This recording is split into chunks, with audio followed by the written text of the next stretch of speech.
ગુજરાતમાં નકલી આદિવાસી પ્રમાણપત્રોના આધારે સરકારી લાભો અને રાજકીય હોદ્દાઓ મેળવવાના વિવાદે રાજકીય ગરમાવો પકડ્યો છે।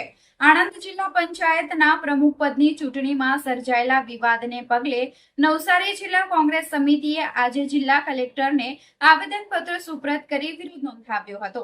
કોંગ્રેસે આક્ષેપ કર્યો છે કે ભાજપ સરકાર રાજકીય ફાયદા માટે મૂળ આદિવાસી સમાજના હકો પર ત્રાપ મારી રહી છે। નવસારી જિલ્લા કોંગ્રેસ પ્રમુખ શૈલેષ પટેલ અને શહેર પ્રમુખ સહિતના અગ્રણી કાર્યકર્તાઓની આગેવાનીમાં કલેક્ટર કચેરી ખાતે આ કાર્યક્રમ યોજાયો હતો। કોંગ્રેસ કાર્યકરોએ ભાજપ સરકારની નીતિઓ સામે સૂત્રોચ્ચાર કર્યા હતા અને આદિવાસી સમાજને ન્યાય આપવાની માંગ સાથે આવેદનપત્ર સુપ્રત કરાયું હતું।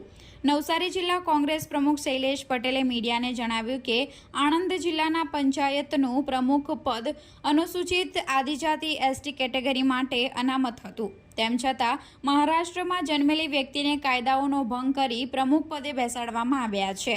તેમણે ઉમેર્યું કે હાઈકોર્ટના ચુકાદાથી આ વાસ્તવિકતા સામે આવી છે, જે સમગ્ર આદિવાસી સમાજ માટે ચિંતાનો વિષય છે।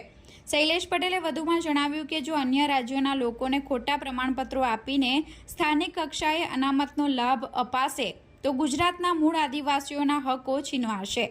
આનાથી કાયદો અને વ્યવસ્થા સામે પણ પ્રશ્નાર્થ ઊભા થાય છે। કોંગ્રેસ પ્રમુખે સરકારની કામગીરીની ટીકા કરતા કહ્યું કે ગુજરાતના મૂળ આદિવાસીઓને સાચા દાખલા મેળવવા માટે સરકારી કચેરીઓમાં ધક્કા ખાવા પડે છે, જ્યારે અન્ય રાજ્યના લોકોને તાત્કાલિક સર્ટિફિકેટ મળી જાય છે। તેમણે આક્ષેપ કર્યો કે ભાજપ સરકાર ગુજરાતના આદિવાસીઓને રાજકીય, શૈક્ષણિક અને નોકરીઓમાં નુકસાન પહોંચાડવાનું ષડયંત્ર રચી રહી છે, જેથી સમાજે જાગૃત થવાની જરૂર છે।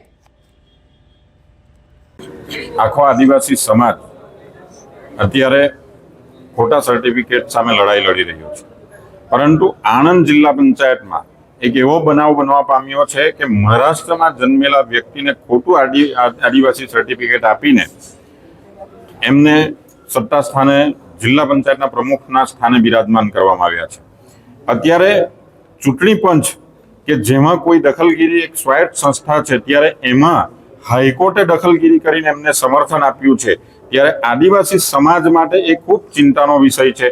અને આ જ્યારે બંગાળમાં મમતા બેનર્જી ઇન્વોલ્વ થાય છે, હાઈકોર્ટમાં જાય છે, ત્યારે ચૂંટણી પંચને એ એલાયદું ખાતું હોવાનું સુપ્રીમ કોર્ટ જ્યારે જજમેન્ટ આપે છે, ત્યારે અહીંયા હાઈકોર્ટ એમને સમર્થન કરે છે, ત્યારે કાયદોની વ્યવસ્થા ક્યાં જાય છે? બંધારણની જે જોગવાઈઓ છે એને તોડી મરોડીને જે રીતે ભારતીય જનતા પાર્ટી પોતાની સત્તા માટે બંધારણોમાં ફેરફાર કરે, કાયદો વ્યવસ્થામાં ફેરફાર કરે, એ ખૂબ ચિંતાનો વિષય છે। અને આદિવાસી સમાજ માટે આ એક નવી લડાઈ લડવાનો સમય આવી ગયો છે। અમે સરકારશ્રી પાસે અમે માંગણી કરી છે કે આણંદ જિલ્લા પંચાયતના પ્રમુખનું રાજીનામું લેવામાં આવે અને એ નિર્ણય ફરી પાછો કરવામાં આવે, એવી મારી માંગણીઓ છે।